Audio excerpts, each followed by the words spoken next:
Ya, bagaimana kemudian Wakil Gubernur DKI Jakarta yang baru berbagi tugas dengan Gubernur Anies Baswedan dalam mengatasi permasalahan di ibu kota termasuk penanggulangan COVID-19. Kami sudah terhubung dengan Wakil Gubernur DKI Jakarta yang baru Ahmad Riza Patria. Selamat malam Pak Wagub, selamat terlebih dahulu sudah memulai aktivitas di hari ini.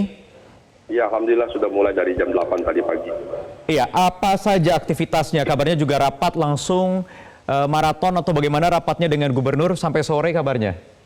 Ya, ini baru saja selesai nih, baru 5 menit yang lalu. Ya, dari pagi saya jam 8 rapat dipimpin Pak Gubernur dengan seluruh SKPD, Direktur Rumah Sakit, Direktur BUMD Jakarta. Rapat tadi lebih dari 2 jam, perkenalan dan membahas beberapa hal. Kemudian yang kedua dilanjutkan dari kami menerima bantuan dari Grup Heaven terkait 2.000 sembako dan 2.000 APD yang akan kami salurkan pada yang berhak.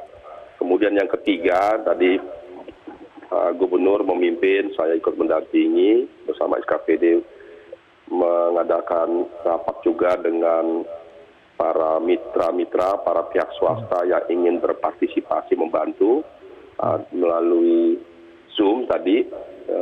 Kita rapat streaming, Fitcon, ada banyak sekali para pihak dari swasta.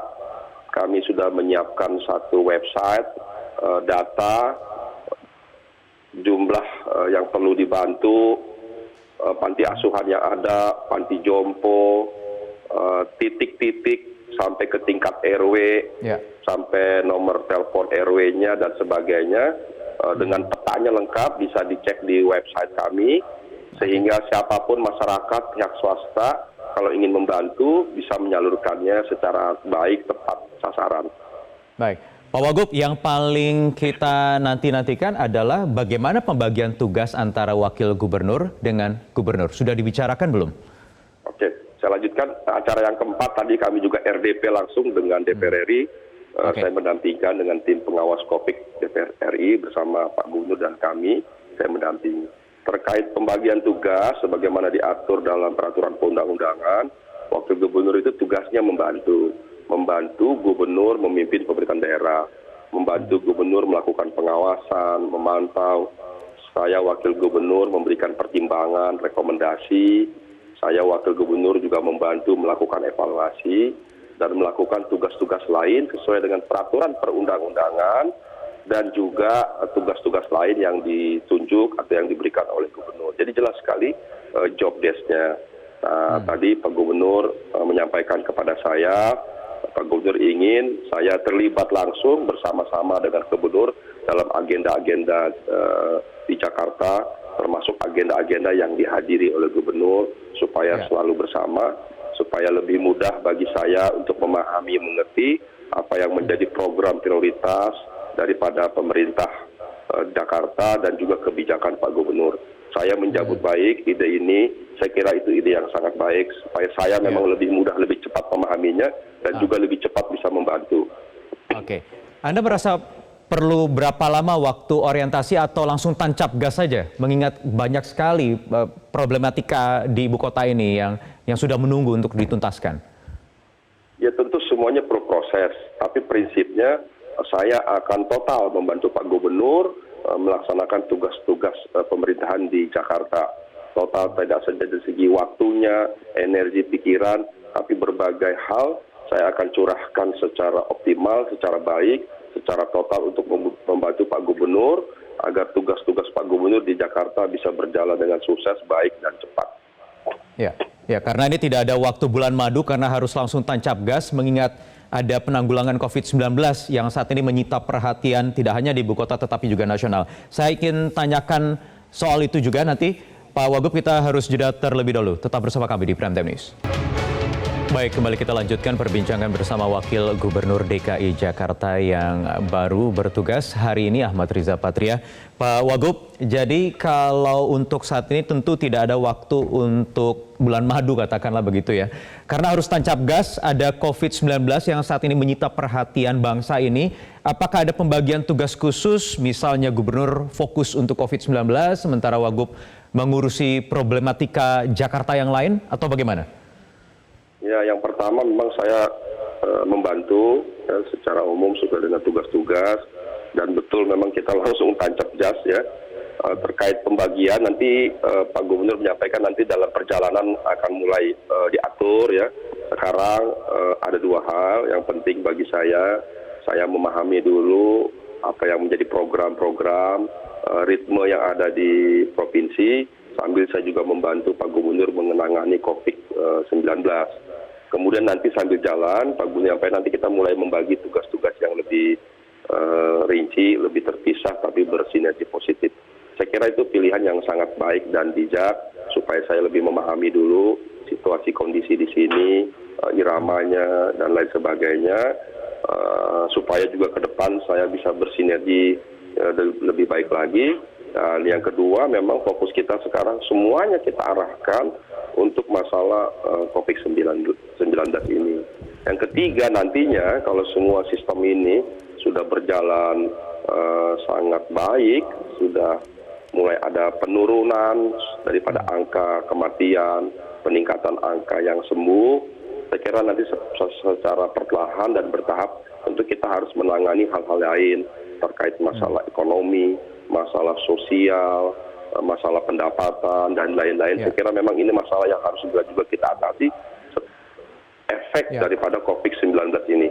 Ya, tentu masalah ekonomi, ada bansos dan lain sebagainya ini yang sudah ditunggu oleh masyarakat. Apakah tadi juga dibahas dalam rapat hari ini?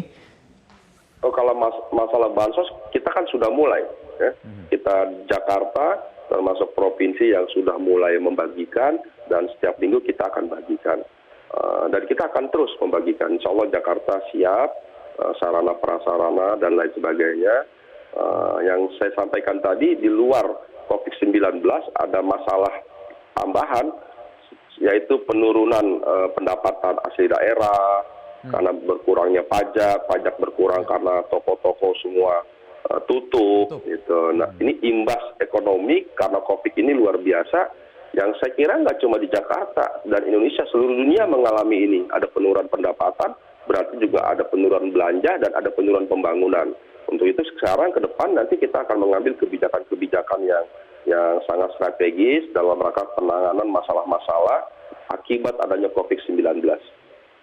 Kalau yang ada di pikiran Anda ketika sekarang duduk di kursi Wakil Gubernur, dengan membayangkan dampak yang ditimbulkan sedemikian besar di masa pandemi ini hingga nanti, apa kira-kira langkah yang harus dilakukan? Ya, apa yang menjadi kebijakan Pak Gubernur sudah betul. Yang pertama, kita fokus terkait COVID-19. Fokus pada penanganan dan pada pencegahan, termasuk penyadaran pada masyarakat. Kita harus disiplin, termasuk memberi sanksi. Ya. Masyarakat kita belum semua aware. Ya. Tadinya memang sudah di rumah, tapi mungkin karena bosan, karena berpikir tidak apa, mulai keluar lagi. Ini perlu fokus 14 hari umpamanya dan sebagainya.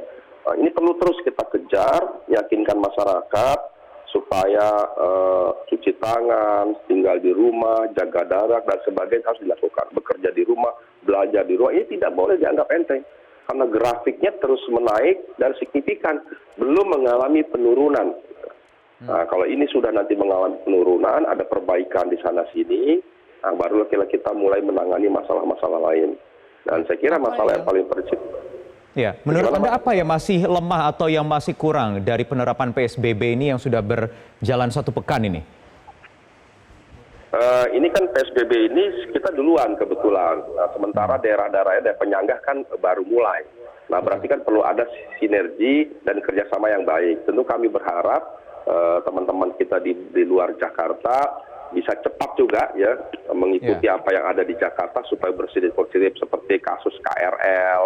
Itu supaya tidak terulang lagi, perlu ada kebijakan-kebijakan ini intinya perlu sinergi positif antara kita dan daerah lain. Kita sudah cepat, ini Jakarta mengantisipasi, tapi tidak bisa karena Jakarta tidak sendiri. Ada kota lain yang selama ini terus berinteraksi. Jadi kita memang berharap para pemimpin di luar Jakarta sekitarnya bisa juga cepat merespon PSBB ini sehingga pencegahannya dan penanganannya bisa kita lakukan secara lebih baik lagi. Itu saya kira yang paling penting. Dan saya optimis teman-teman di luar Jakarta di sekitaran ini bisa juga cepat ya, bisa mengambil contoh data dan cara-cara penanganan Jakarta, mulai tidak hanya soal transportasi, tapi di rumah sakit dan lain sebagainya. Ya, sinergi ini nanti akan semakin lengkap begitu Banten, nanti Tangerang, Kabupaten Tangerang dan juga Kota Tangerang bergabung di hari Sabtu nanti. Tetapi paling tidak evaluasi sampai hari ini seperti apa? Karena masih banyak lagi keluhan-keluhan misalnya dari warga atau pengendara di ibu kota yang merasakan checkpoint itu hanya ketat di pagi hari saja. Sementara sore atau malam kendor atau bahkan tidak ada penjagaan sama sekali. Bagaimana itu mengatasinya? Jadi memang masalah ini tidak mudah ya. Kita sudah berbagi dengan institusi lain, pihak lain, sudah dilakukan pengecekan ya, masyarakat masih ada yang belum disiplin. Jadi memang salah satu yang penting adalah kesadaran dari masyarakat itu sendiri. Setiap warga harus sadar bahwa ini bukan urusan sepele, ini urusan nyawa, urusan mati hidup. Jadi kalau kita dengar cerita-cerita dari keluarga yang keluarganya meninggal karena corona, itu macam-macam. Ada banyak juga yang meninggal atau dapat corona tidak melalui gejala-gejala sebagaimana yang kita ketahui. Tahu-tahu di hari kedua sesak napas dan seterusnya. Nah ini juga kita harus jaga. Jadi sekali lagi termasuk yang sudah melakukan rapid test, hasilnya negatif, tidak berarti negatif, itu belum tentu.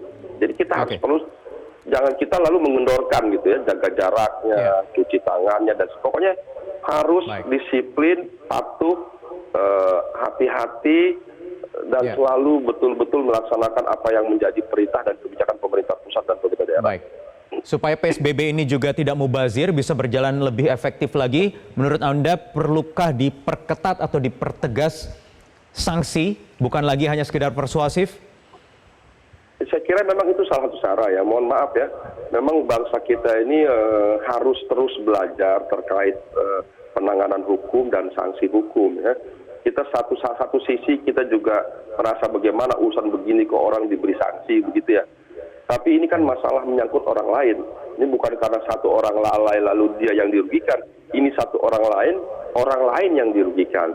Jadi saya kira memang ke depan memang sanksi ini perlu disosialisasikan, dipertegas dan memang diketatkan supaya ke depan tidak ada lagi warga-warga yang tidak disiplin, yang tidak hati-hati terkait masalah COVID-19 ini.